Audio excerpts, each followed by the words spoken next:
اب جتنے بھی لوگ بیٹھے ہیں، ہماری خواتین بھی، اللہ نے ہم سب میں لیڈر بننے کی صلاحیت دی ہے. کیونکہ یہ یاد رکھیں، ہم اللہ کی سب سے عظیم مخلوق ہیں، اشرف المخلوقات. تو جب اللہ نے فرشتوں کو کہا کہ انسان کے سامنے جھکو، اور جب ابلیس نے انکار کیا تو اللہ نے کہا فرشتوں کو کہ تمہیں بھی نہیں پتا کہ میں نے انسان کو کتنی صلاحیتیں دی ہوئی ہیں. مشکل اور مسئلہ یہ ہے کہ ہمیں بھی نہیں پتا کہ اللہ نے ہمیں کتنی صلاحیتیں دی. اور وہ کیوں نہیں پتا؟ کیونکہ ہر انسان کے سامنے دو راستے ہوتے ہیں. آپ جب نماز پڑھتے ہیں تو آپ صرف ایک چیز مانگتے ہیں کہ اللہ ان کے راستے پہ لگا جن کو تو نے نعمتیں بخشی. اس راستے پہ نہیں جو تباہی کا راستہ ہے. تو جو تباہی کا راستہ ہے، نوجوانوں سنو، یہ ہاتھ ادھر نہ لاؤ، سنو میری بات. تمہیں یہ یاد رکھو جو میں باتیں کہہ رہا ہوں، اور خاص طور پہ نوجوانوں کے لیے یہ آپ کی ساری زندگی کام آئیں گی اگر آپ کو سمجھ آ گئی. آپ کی سامنے ہمیشہ دو راستے ہوتے ہیں. ایک آپ کی عظمت کا راستہ ہے، ایک آپ کی تباہی کا راستہ ہے. اور نماز میں ہم مانگتے ہی ہیں کہ اللہ ہمیں وہ عظمت کا راستہ دے.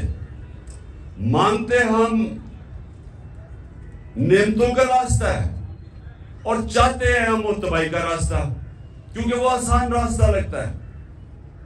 مثلا مجھے کوئی موقع ملا، میں کوئی ایسی پوزیشن میں ہوں، گورنمنٹ پوزیشن میں ہوں، میں تھانے دار ہوں، پولیس میں ہوں، میں فوجی ہوں، جو بھی ہوں، ہر وقت مجھے موقع ملے گا ناجائز قسم کا پیسہ بنانے کے لیے.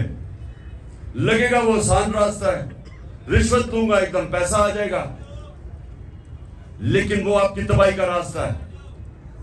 جس وقت آپ وہ آسان، جو آپ کو راستہ آسان لگتا ہے وہ لیں گے، وہ اصل میں آپ کی تباہی کا راستہ شروع ہو جاتا ہے. کیونکہ قرآن کی ایک اور آیت ہے کہ جس چیز کو سمجھتے ہو تمہارے لیے بری ہے وہ تمہارے لیے اچھی ہے، اور جس کو تم اچھی سمجھتے ہو وہ بری ہے. اس کا کیا مطلب ہے؟ کہ جب آپ سمجھتے ہیں کہ یہ بڑا آسان طریقہ پیسے بنانے کا، آپ اپنا ضمیر بیچتے ہیں، وہ آپ کی تباہی کا راستہ شروع ہو جاتا ہے. جو لیڈر ہے وہ ہمیشہ وہ راستہ لیتا ہے جو اللہ کہتا ہے کہ تمہاری عظمت کا راستہ ہے. اور وہ راستہ کس کا ہے؟ کس کا راستہ ہے؟ وہ کس کا راستہ؟ دنیا کے سب سے عظیم لیڈر نبی صلی اللہ علیہ وسلم کا راستہ ہے. اور وہ اس کی بنیاد کس پہ رکھی گئی ہے؟ دو کیریکٹرسٹکس کے اوپر اس کی بنیاد رکھی گئی ہے لیڈرشپ کے راستے میں: صادق اور امین. سچ بولنے والا اور انصاف کرنے والا. یہ دو کوالٹیز ہیں لیڈر کی. جو بھی آپ میں سے لیڈر بننا چاہتے ہیں یہ یاد رکھیں، آپ کو یہ دو چیزیں، سچائی، جھوٹا لیڈر نہیں ہو سکتا.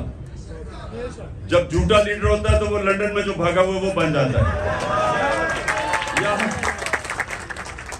لیڈر سچ بولتا ہے.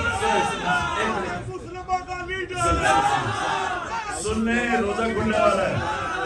سنیں، میں نوجوانوں کے لیے کہہ رہا ہوں، یہ آپ کی ساری زندگی یہ میری باتیں یاد رکھنا. اگر آپ نے، آپ کی پرواز اوپر ہونی ہے، اقبال کا شاہین بننا ہے، جس کا بڑا نام ہوگا، جو اپنی فیملی کا بھی نام اٹھا دے گا، جو دنیا یاد کرے گی اس کو، وہ نبی صلی اللہ علیہ وسلم کے راستے پہ چلے گا. صادق اور امین، سچ بولنے والا. اور قرآن میں ہے کہ اگر اپنے ماں باپ ان کے خلاف، اپنے خلاف بھی اگر آپ کو انصاف کرنا پڑے، آپ انصاف کریں. اتنا زیادہ زور اللہ نے انصاف پہ دیا ہوا ہے. وہ لیڈرشپ کی، جب ایک لیڈر انصاف کرتا ہے اس کی عزت ہوتی ہے، اور لیڈر عزت کے بغیر لیڈر نہیں بنتا. تو یہ آپ نے باتیں یاد رکھنی ہیں کئی دفعہ ہوتا ہے جی وہ میرا دوست کہہ رہا ہے تو چلے میں جھوٹ کا ساتھ دے دوں، میں سفارشی کسی کے لے لوں. جب آپ کسی کا مثلا آپ ٹیم سلیکشن میں سفارشی لے کے آتے ہیں تو آپ کسی کا حق مارتے ہیں. جب آپ حق مارتے ہیں اوپر والے کی برکت نہیں آتی، کیونکہ سارا کامیابی تو اوپر والا دیتا ہے. تو اللہ جب دیکھتا ہے کہ کسی کا کوئی حق مارا ہے، بدنیت ہے انسان، اس کو کامیابی نہیں ملتی. تو میں نے صرف آج آپ کو یہ کہنا تھا نوجوانوں کہ لیڈر دو چیزوں کے اوپر اس کی بنیاد رکھی جاتی ہے. صادق اور امین، سچا ہوتا ہے. نبی صلی اللہ علیہ وسلم کے پاس ایک قریش آیا، کہتا جی میں 60 سال کا ہو گیا ہوں، میرے لیے مجھے کوئی ایک چیز بتائیں کہ میں مسلمان بھی ہو جاؤں اور میں اپنی عادتیں نہ چھوڑوں. میں اب 60 سال کا اپنی عادتیں نہیں چھوڑ سکتا. تو انہوں نے کہا اگر ایک چیز مسلمان ہونے کے لیے تو سچ بولو. سچ میں بڑی طاقت ہے، کیونکہ اللہ الحق ہے، اللہ سچ ہے. جب آپ سچ بولتے ہیں تو اللہ آپ کے ساتھ کھڑا ہو جاتا ہے، آپ کو وہ طاقت ملتی ہے. وہ کہتے ہیں کہ انگریزی میں کہ one moral man is an army، کہ ایک سچا انسان ایک فوج ہوتی ہے، کیونکہ اس کے پیچھے اللہ کی طاقت آ جاتی ہے. اور دوسرا یہ جو انصاف کرنا ہے، یہ یاد رکھیں کہ وہ ابن خلدون کا اس نے کہا کہ میرا تجزیہ ہے، بہت بڑا عالم تھا، کہتا میں نے جو سارا قرآن پڑھی ہے میرا تجزیہ یہ ہے کہ اللہ نے انسان کو زمین پہ بھیجا ہی ایک وجہ سے ہے کہ انصاف کرو، میری زمین پہ انصاف کرو. یہ دو چیزیں یاد رکھیے نوجوانوں، ان دو چیزوں پہ کھڑے رہو، آپ کی معاشرے میں عزت بڑھنی شروع ہو جائے گی. گاؤں کے اندر ایک لوگوں کو پتہ چلے جی وہ آدمی ہے، جو بھی مسئلے ہوتے ہیں وہ ادھر پہنچ جاتے ہیں ان کے مسئلے حل کرنے کے لیے، وہ سچا آدمی اور صادق اور امین ہے. سارے گاؤں اس کی عزت کرتی.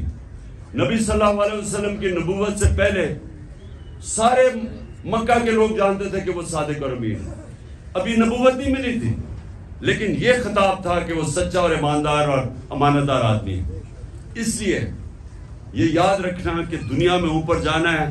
اچھا یہ سچ بولنا آسان نہیں ہے، مشکل ہوتا ہے، طاقتوں کا سامنا کرنا پڑتا ہے. آپ کے اوپر یہ جو گھر کے اوپر حملے ہو جاتے ہیں، ٹیئر گیس شیلنگ ہو جاتی ہے، لیکن یہ کوئی فکر نہیں، کیونکہ ہمارے نبی صلی اللہ علیہ وسلم نے بڑی مشکلوں کا سامنا کیا تھا.